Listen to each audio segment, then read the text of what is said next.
October 17, 1945, Frankfurt Airfield, U.S. Occupation Zone, Germany. The engines screamed to life like angry giants in the cold morning fog, chopping the damp air into heavy pulses that rattled your ribs. Metal creaked and groaned as the aircraft began taxiing down the makeshift runway, its slick silver body glinting under the gray German sky. A dozen women flinched instinctively at the roar, their hands tightening around the straps of their issued satchels. Not one of them had ever been on a plane. Not one of them had been told exactly where they were going. And none of them could believe the Americans weren't watching. Corporal Emily Koch gripped the armrest bolted into the wall of the Douglas DC-3, her knuckles white, her lips a thin line. She had been a schoolteacher before the war, then a telegraph operator in Dresden before the bombing reduced everything she'd known to ashes. When the Americans caught her outside Leipzig in April, she hadn't resisted. What was the point? They had tanks, trucks, planes, food, boots that matched. There were 34 German women POWs seated aboard this American cargo-modified aircraft. 34, and not a single armed guard in sight. No rifles. No barking orders, just a red-headed American sergeant chewing gum near the cockpit, leaning against a crate marked Hershey U.S. Army Ration Milk Chocolate. "What is this?" whispered Helga, a brunette from Stuttgart who had worked on Nazi logistics. "A trick." Emily didn't answer. She was too busy watching the rows of padded seats, the polished floor, the glass windows that looked out onto something impossible. There was no barbed wire. No fence. No gate. No dogs. The Americans had led them down the airfield with clipboards and coffee in hand as if it were just another train station. They hadn't even searched them. One woman had whispered about escape in the moment, not seriously, but no one had moved. Where would they go? The Americans had food, warmth, clean socks. Germany had rubble and men who now looked at women as desperate currency. A sudden hiss made them all flinch. The cargo door was closing hydraulically. That was when Emily's nose twitched. The smell was sharp, sterile, strangely sweet. She almost gagged. Disinfectant. No. She squinted through the cabin lights until she spotted a strange metallic cylinder humming near the cockpit ceiling. It wasn't a weapon. It was air conditioning. One of the women burst out laughing. She couldn't help it. The sound was unhinged, nervous, sharp. "We're prisoners," she barked to no one in particular, "and they're flying us in a climate-controlled airplane." Someone else muttered, "This can't be real." But it was. It had started with rumors that some POWs were being transferred west, that women with clean records or good English were being moved for rehabilitation assignments. Some said they'd be scrubbing latrines in American bases. Others said they'd be propaganda tools. Emily didn't know. She hadn't cared. Until the orders came down. 34 names. Destination Cherbourg, France. Transit U.S. Army Air Transport Command. The plane jolted forward. The wheels lifted. And just like that, they were airborne. A woman near the rear grabbed her seat and gasped, eyes wide with panic. Another shrieked and pressed her face to the window, watching the tiny skeleton of Germany unravel below them, bombed-out towns like broken toys, rivers choked with debris, fields scarred black. And yet up here it was smooth, effortless. No one came to yell at them. No one herded them into lines. The American in the front cabin turned to face them, smiled, and said in loud, clear German, "Ladies, relax. You are safe. We'll be landing in France in 2 hours. There are sandwiches in the crate if you're hungry." No one moved. It wasn't just the words. It was the tone, like a flight attendant, like they were customers. Emily's stomach turned. "What do they want from us?" One woman murmured, staring down at her lap as if trying to disappear. Outside, the sky opened, vast and blue. Somewhere below, the shattered cities of the Reich disappeared behind mist. For the first time in 5 years, there were no searchlights, no alarms, no fear of a Messerschmitt buzzing the clouds. Emily leaned back in her seat and blinked hard. The windows had curtains. The plane had curtains. She'd seen Luftwaffe transports, gray steel coffins, rivets and noise and the stench of oil. But this had leather seats and glass fixtures and a silence so complete it made her feel exposed. Her boots, still caked with East German mud, looked barbaric against the polished aluminum floor. The redhead in the front was flipping through a magazine now, the Saturday Evening Post. Its cover showed a smiling American boy with a baseball bat slung over his shoulder. Helga leaned over. "They're not afraid of us," she whispered. Emily said nothing. But she knew the truth. The Americans weren't just not afraid. They didn't care. In the back of the aircraft, one of the younger girls, barely 19, probably a former BDM, reached into the crate and pulled out a sandwich wrapped in wax paper. Her hands were trembling. She unwrapped it slowly as if it were a bomb. Ham, real ham, lettuce, white bread, soft and sweet-smelling. She took a bite and started crying. The American sergeant didn't even look up. They flew in silence after that. Some women slept, some stared, some whispered, but the cabin was too loud to hear them clearly. When the coastline came into view, the reaction was instantaneous. Someone screamed, others stood, ignoring seatbelts, hands pressed to glass. It was Germany anymore. The fields were untouched, the roads were straight, the buildings were white, red-roofed, undamaged. France. Free France. The plane began its descent. No announcement, just the lurch and hum of flaps lowering, the rising whine of landing gear. They were coming down over Cherbourg, one of the first ports liberated in 1944, now home to U.S. Army logistics. Below, green trucks and olive tents formed a neat patchwork across the French coast. A line of jeeps moved like ants along a ridge road. The plane banked gently to the left, wheels skimming toward the runway. Then the moment came. The plane landed, smooth, effortless. And the door opened. No barking guards, no chain gang, no dogs, just sunlight, warm and unbroken, spilling into the cabin and painting everything gold. Two American Red Cross women stood at the foot of the stairs, smiling. Emily didn't stand. She couldn't. Because outside, just 20 feet away, a group of U.S. nurses was boarding another DC-3, their uniforms crisp, their hats white. They carried duffel bags and chatted like it was nothing. No guards watching them, no rifles. Same plane. Same stairs. Same sky. Only the flags were different. Emily stepped off the aircraft and felt her boots hit foreign soil. No one shouted. No one shoved. Instead, someone handed her a small waxed carton. Milk. Still warm. She turned slowly, trying to spot something, anything that felt familiar. And then she heard it. Behind her, another woman gasped and said the words that were in all their mouths. "This can't be real." But it was. And it was just beginning. The sun over Cherbourg pierced through the mist, washing the tarmac in a golden sheen that made the entire airfield feel like something out of a dream or a hallucination. The German women stood in a quiet cluster near the base of the DC-3, staring not at their surroundings, but at the complete lack of command structure. No formation, no roll call, no shouted orders, no machine guns poking them forward. Instead, a clipboard. A young Red Cross woman with a bright blue scarf and a clipboard. "Willkommen," she said, smiling in oddly precise German.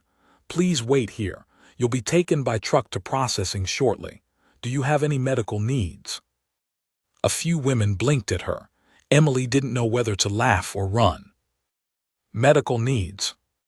She still had dirt under her nails from digging a latrine near Jena 2 weeks ago.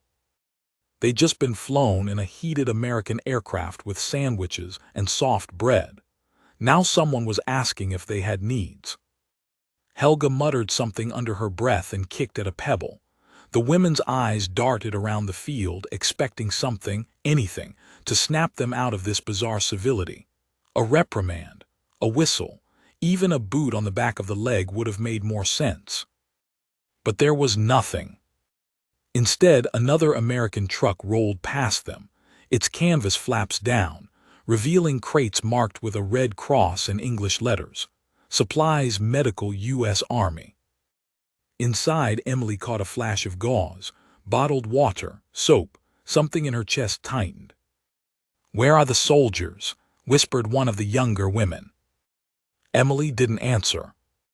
The only uniforms in sight were medics, nurses, drivers, all calm, all chatting casually like the world hadn't ended, and most of them, shockingly, were ignoring the prisoners. That silence said more than any insult could. Because in the German camps, when British or Soviet prisoners were moved, the guards watched them like caged wolves. They knew that any one of them might strike, escape, sabotage. You didn't relax. You didn't blink. But here the Americans treated them like a task, a box on a to-do list, not a threat. Emily thought of Dresden again, of screams buried under masonry, of her younger sister's hand slipping from hers in the smoke, of the sirens. And now someone was offering her warm milk and asking if she needed a bandage. The contrast made her stomach lurch. An olive-drab truck pulled up near the women. The driver didn't even climb down. A Red Cross volunteer waved them over. "Bit, one row at a time. There's room for all of you. It's 20 minutes to the camp." The camp. That word still echoed like iron doors slamming shut. And yet the vehicle had padded seats, canvas covers, and no guards inside. Helga climbed in first, followed by the rest. Emily sat near the back, staring through the rolled-up side flap as the truck rumbled through the French countryside. And that's when the second shock came. The fields. They were green. Unscarred, plowed, worked. Children were playing in front yards, men fixed roofs, women carried baskets to local markets. It wasn't the war-torn France of Goebbels' broadcasts. There were no skeleton towns or torchlit mobs, just life, ordinary, mundane, infuriatingly untouched life. A young French girl waved at the truck as it passed. Emily didn't wave back, she just kept watching. Everyone did. And silently, deep inside them, the question bloomed like poison ivy. What did we really fight for? The camp wasn't what they expected. It wasn't even called a camp. The Americans called it a processing center, and it sat on a low hill with rows of long wooden barracks, each with glass windows and fresh white paint. A sign above the gate said, U.S. Civilian Affairs Administration, Allied Reorientation Program, Sector 4. Reorientation. The gate wasn't even locked. It didn't need to be. The perimeter was open on two sides with only a low fence that looked more decorative than defensive. No towers, no dogs, no spotlights. An American officer in khakis greeted them at the entrance. He was clean-shaven, tall, polite. His German was awkward but formal. You'll each be issued personal supplies and shown to your quarters. You'll be assigned a workstation based on your skills. Education programs are optional but encouraged. The women stared at him like he'd just spoken Swahili. Then he added casually, "There is a radio in the main barracks, and a library. Meals are served 3 times daily. If you are sick or injured, inform a nurse." No one moved. He smiled, oblivious. Welcome to Sector 4. That night, Emily lay on a real mattress for the first time in years. She hadn't even taken off her boots. The blankets were stiff but clean. She could smell the bleach. Someone snored softly 2 bunks down. Outside the window, crickets sang. No one was crying. That was strange. Even stranger, the American guards didn't even patrol inside. They stayed near the gate, laughing over coffee, leaning on their rifles like props. One even had a small dog, some kind of terrier, that wandered freely and occasionally sniffed the edge of the barracks before trotting back. The next morning, Emily was woken not by sirens or whistles, but a gentle knock and a Red Cross worker handing out toothbrushes. Toothbrushes. Each woman got a metal cup, a wooden comb, 2 bars of soap, and a small cloth bag filled with sewing needles, safety pins, and, most impossibly, a tiny bottle of perfume. Helga stared at it like it was a grenade. Why would they give this to prisoners? She hissed. No one had an answer. Breakfast was eggs, potatoes, hot tea, served on metal trays but hot, real, not the scorched slurry they'd had in Wehrmacht field kitchens, and definitely not the watery gruel of German detention centers. Afterward they were walked, not marched, across the courtyard to a room marked orientation and skills assessment. Inside was another shock, a blackboard. Books. Desks. A woman in slacks and a collared shirt stood at the front, arms folded. American, clearly, maybe mid-30s. She looked up and said in crisp English, "Good morning, ladies, I'm Miss Keller. I'll be your reorientation facilitator." The room was silent. "I understand this may feel strange," she continued, "but you are not in Germany anymore. You are not soldiers. You are not prisoners in the traditional sense. You are detainees under U.S. custody, pending reassignment. And our goal is to prepare you for that next step, whether it's repatriation, labor service, or educational work." Still silence. Miss Keller tapped the board. It read, "Today's topics: Geography, English, International Law." Helga whispered to Emily, "They think they can just civilize us." "No," Emily murmured, "they think we're already civilized." And that was more terrifying than any punishment, because it meant they saw them not as enemies, but as people. By the third day, the women weren't whispering as much. The shock had dulled, leaving behind a strange fog of confusion, suspicion, and something approaching curiosity. The fourth day brought a cinema screening. No one believed it until they saw the projector. Folding chairs, a reel, a portable speaker system wheeled in by 2 Americans grinning like they were introducing some kind of grand treat.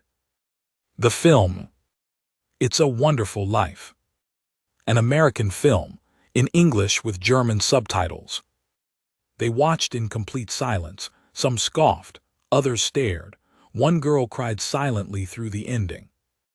And then, when the lights came back on, something subtle had changed. They were not being punished. They were being reprogrammed. But not with lies, not with threats. With life. The next week the announcement came.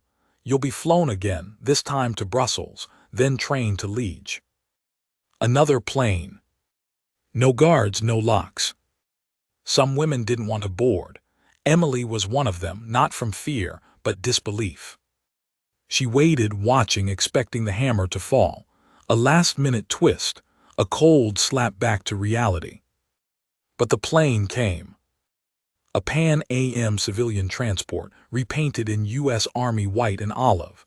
A smiling pilot, a stewardess. And when they stepped aboard, there were no weapons. Just seats. Just windows. And just like before, no one watched them.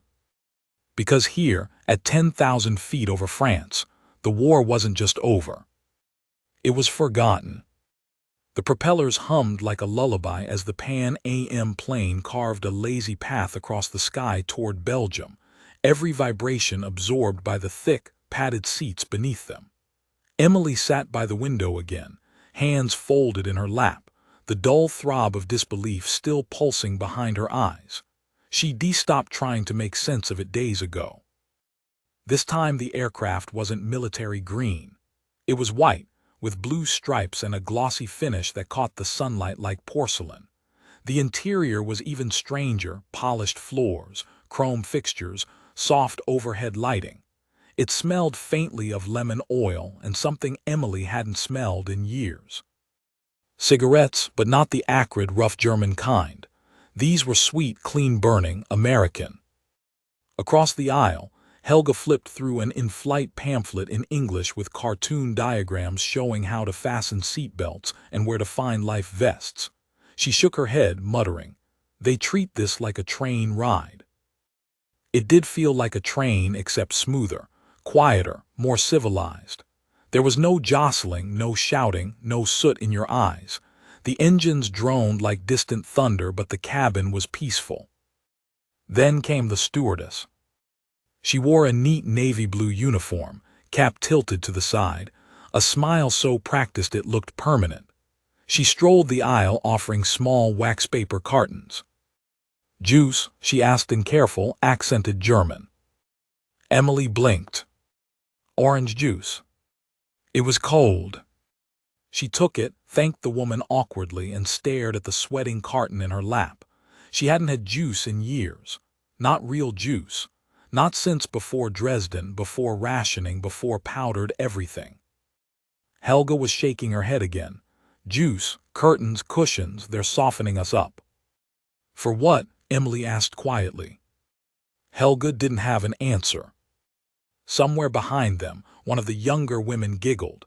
Someone else was whispering, not in fear but disbelief.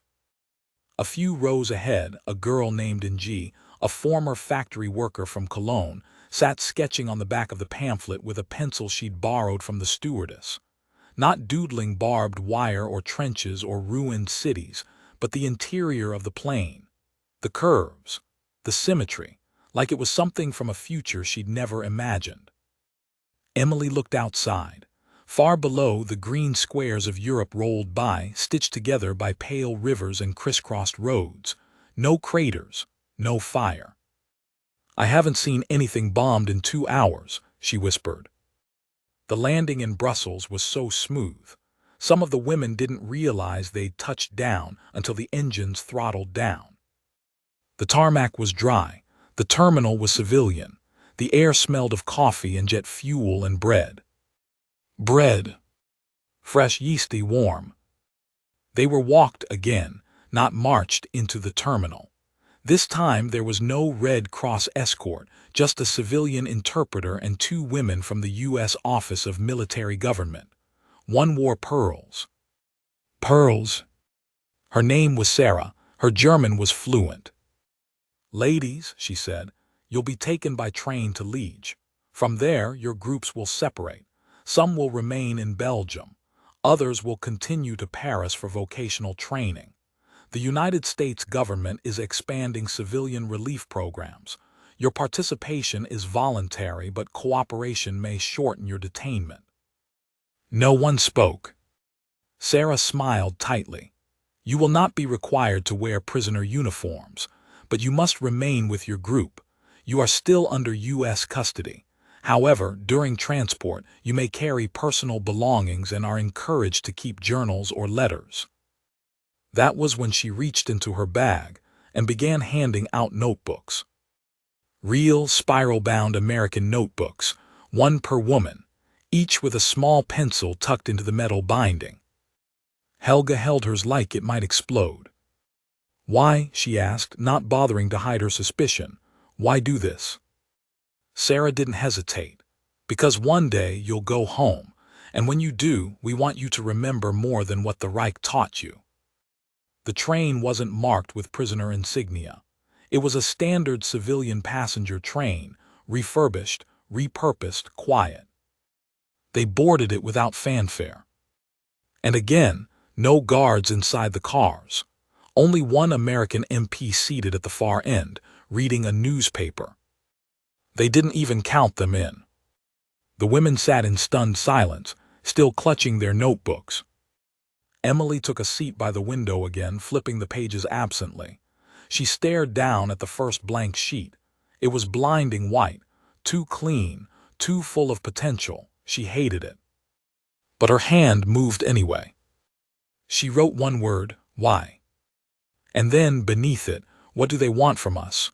What do they want us to become?" The train pulled away from the station with a smooth lurch. It passed fields, towns, people. No one stared. No one knew that this was a prisoner train. That anonymity was more disorienting than any uniformed guard. Liege was bustling, not in the loud, angry way of German cities where people scrambled through ruins looking for bread or coal, but in a steady, humming rhythm of reconstruction. Trolley bells, laughter. A bicycle courier wove past an open-air cafe. Women hung laundry on balconies. It looked like peacetime. It smelled like cinnamon and soap. They were taken to a temporary shelter, a converted boarding school with tiled floors and dormitory-style bunks. The headmistress was Belgian, middle-aged, and wore a brooch shaped like a bird. She greeted them in careful German. There are 6 lavatories. Hot water is available every morning. Sheets will be changed weekly. You'll each receive 2 uniforms and 1 set of civilian clothes. Civilian clothes. Helga's mouth opened, then closed again. They were given ID badges, laminated cards with their name, date of birth, and a photo. A photo. The women stood in line and had their pictures taken one by one with a camera mounted on a tripod. When it was Emily's turn, the American behind the lens said, "Smile if you want." She didn't, but she didn't frown either. She simply stared into the glass, letting it steal her image. Later that night, the real crack began to show. Inji, the sketcher, sat on her bunk crying silently into her notebook. Not from fear, from rage, from confusion. "They act like we're already forgiven," she whispered. "But I'm not ready, I'm not clean." Across the room, someone else was scrubbing their boots for the 3rd time. Another woman had spent an hour brushing her hair into something neat, then gave up and wept. The Americans hadn't tried to shame them. That would have been easier. Instead, they treated them like they mattered. And that was worse, because it forced them to ask the question no one wanted to answer. If they treat us like people, what does that make us back home? Days passed. Then another shock came. The vocational building wasn't a factory or a laundry hall. It was a converted art college. It had music rooms, typewriters, a library, a drafting table, a printing press. The head of the program, a bespectacled American named Mr. Hollander, stood before the group and said in German, "You are here because someone believes you can do more than survive. You can build." One woman scoffed, another whispered, "Build what?" But the schedule was clear. 7:00 a.m., breakfast. 8:00 a.m., English instruction. 10:00 a.m., vocational labs, printing, sewing, typing, drafting. 1:00 p.m., lunch. 2:00 p.m., civic education and American history. 4:00 p.m., letters and journaling. 6:00 p.m., supper. 7:30 p.m., film or library time. Helga gritted her teeth. "They're brainwashing us." But Emily wasn't so sure anymore. Because no one yelled, no one demanded pledges, no one made them chant slogans, no one screamed about flags or blood or soil. They simply handed them tools. And waited. 2 weeks later, the final twist came. An announcement was made in the dormitory. 12 women, Emily among them, had been selected for a public goodwill demonstration and were being flown to London for a Red Cross documentation project. London. The city they'd been told was in ruins, the island fortress, the heart of the enemy. Now they were being flown there. Not in chains, but in coats. Coats that fit. On a commercial aircraft. With names on the manifest. No guards. No fences. Just the open sky.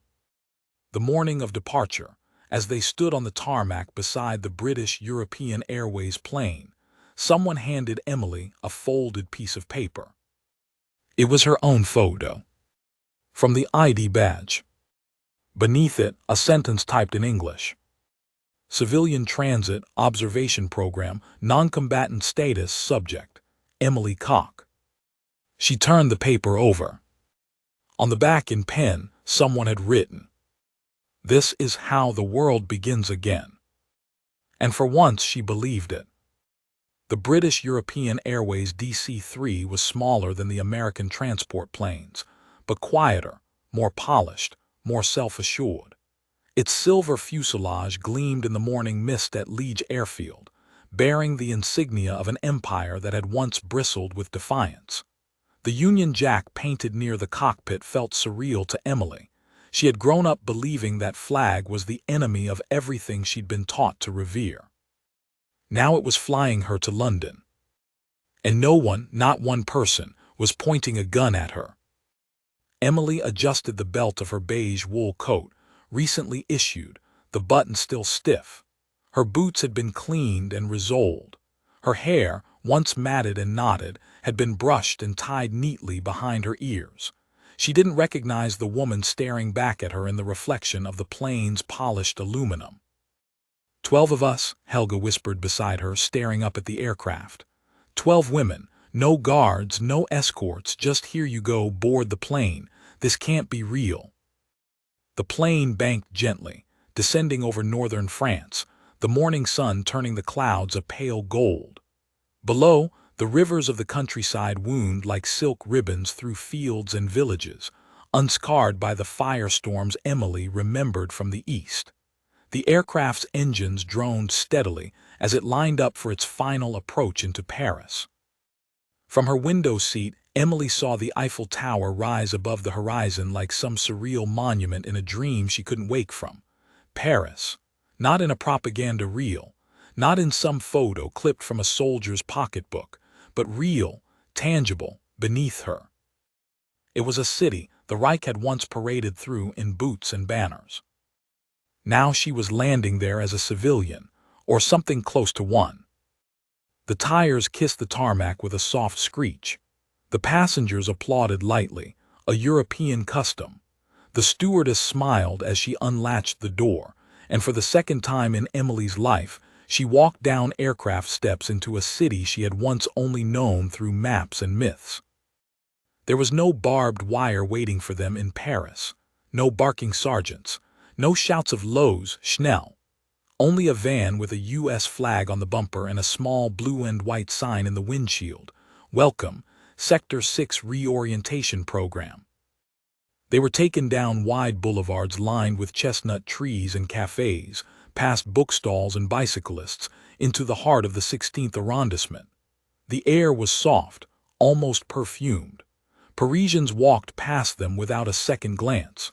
The women sat in stunned silence, clutching their bags tighter, half expecting the dream to snap in half at any moment. The van turned onto a quiet side street and pulled to a stop in front of an elegant stone building with ivy crawling up its walls. A French flag waved lazily from a pole above the entrance. At the gate was a plaque in 3 languages, English, French, and German. Allied Rehabilitation Center, Civilian Integration Division. Rehabilitation, not punishment. Inside, they were greeted by a woman in a gray skirt suit who introduced herself as Mademoiselle Laurent. She smiled politely, offered them water, and began issuing room assignments. Each of you will have your own key. Meals are served downstairs. Class schedules are posted on the wall. Your personal file will be updated weekly. If you wish to write to family, we can arrange postage. It felt like checking into a boarding school. Emily climbed the stairs slowly. The banister was polished wood. Her room was small but warm. A window looked out over a garden courtyard where pigeons strutted between trimmed hedges. On the desk, once again, was a flower in a vase. This time, a white carnation. There was even a desk calendar. It read, November 3, 1945. It had only been 6 months since the war ended. 6 months since the uniforms, the fire, the orders. Now here she was, in a room with curtains, paper, and a pillow that smelled like lavender soap. She sat on the bed and waited for something to break. But nothing did. The reorientation sessions began the next morning. This time, there was no chalkboard or uniformed instructor, just a round table, a young American named Charles, and a translator. "Today we're going to talk about freedom," he said simply. Helga scoffed. But Charles didn't flinch. "I know this sounds strange," he said, "especially given the past few years, but freedom isn't just about the absence of chains. It's about what you do when no one's watching." The phrase landed like a slap across the room. Because that was the thing, no one was watching anymore. Not in the old way. Not like back home. Not with lists and denunciations, and files locked in filing cabinets labeled Vaterland. Emily said nothing, but she wrote the sentence in her notebook. What do you do when no one's watching? Later that week, they visited a school. A real French lycée, modern, bright, packed with students who had never known hunger or sirens or ration books. The German women were asked to speak to a group of teenage girls, to share their stories, not about war, but about change. Emily sat on a folding chair in front of a dozen girls in matching sweaters. One asked her, "Did you choose to work for the Nazis?" The air went cold. Emily's hands folded in her lap, her throat tightened. "No," she said. Then paused. And corrected herself. Not at first. That night she couldn't sleep. She paced the floor of her room, watching the light of the city flicker through the curtains. She thought of the rubble of Dresden, of her sister, of the planes overhead. And then she thought of the stewardess handing her orange juice at 10,000 feet. She couldn't square the two realities, but she could feel herself caught between them. The next shock came 2 weeks later. They were called into the main hall for a briefing. An American officer stood beside a French administrator with a list. "Some of you," he said, "will be returned to Germany under monitored repatriation. Some will remain here for educational service roles, and a select group of you have been offered a position through a special program coordinated with the U.S. State Department." Helga muttered, "What now?" He continued, "You are to assist in the relocation of war orphans, French, Belgian, Polish, and German. You will help accompany children on international transport. The role is voluntary." Silence. Emily stared. Children. Transport. The word transport had meant something very different back in 1943. It had meant trains without windows, numbers on manifests, screams behind sealed doors. But now it meant something else. It meant bringing them home. The next morning, Emily found herself standing in a rail station south of Paris, holding the hand of a small boy named Jakob who refused to speak. He clutched a tin soldier and followed her only after she whispered to him in German, "It's okay. I'm not who I used to be." She wasn't sure if he understood. She wasn't sure she did. But he followed her anyway. By early December, the group had splintered. Some women had returned to Germany. Some stayed behind. Emily remained. Not because she was ordered to, but because no one told her what to do. And in that silence, she found something resembling will. One morning, she received a letter. It came in a brown envelope, stamped with the seal of the U.S. Army Civilian Affairs Office. Inside was a folded document. A certificate. It read, "Certificate of Civilian Reintegration, Emily Koch, for participation in post-war reconstruction and humanitarian support. Witnessed and approved, December 9, 1945. There was a gold seal in the corner. Beneath it a sentence. The bearer of this certificate has completed voluntary transition from wartime detainment to peaceful reintegration under Allied supervision. No chains, no branding, just a signature and a choice. The last flight came the week before Christmas. She stood once more on an airfield, this time wearing civilian clothes with no insignia. There were no other German women with her now, just 3 French Red Cross nurses, 2 American clerks, and a half-dozen children waiting to be flown to families in Geneva. The aircraft was civilian, a white Douglas transport with blue lettering. There was no announcement, no salutes, just a call over a loudspeaker. Flight 17 to Switzerland now boarding, final call. Emily held her coat closed as the wind picked up. The boy, Jakob, clung to her side. As they climbed the steps, she paused. She turned and looked behind her. No fences, no rifles, no guards, and it struck her with complete, aching clarity. She was free, not because someone had granted her freedom, but because someone had stopped trying to take it away. The plane lifted into the sky. No uniforms, no war, just clouds. And below, the broken continent began to knit itself back together. One flight at a time, one choice at a time, one former enemy at a time. And somewhere over the Alps, with Jakob asleep on her shoulder and the hum of the engine steady around her, Emily finally understood.